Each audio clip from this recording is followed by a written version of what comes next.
Ladies and gentlemen, Assalamualaikum. Malayaw, mayong adlaw sa inyong tanan.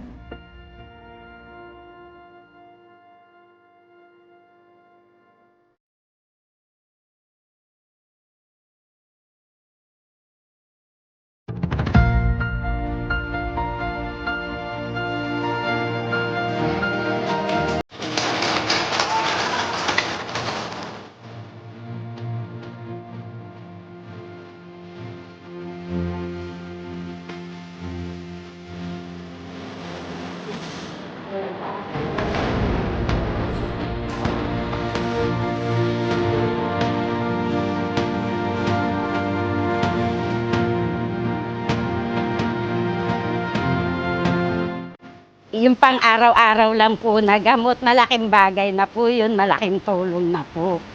Hindi naman ako pinabayaan ng mga staff ni Vice. Kasi bago po ako umalis, di ko akalain kasi GL lang po yung hinihingi ko.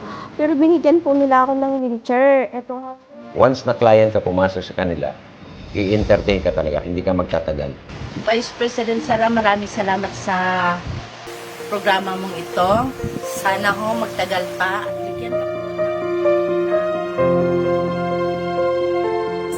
Ang lahat ng ginagawa natin ay para sa Diyos, sa bayan, at sa bawat pamilyang Pilipino. Shukran.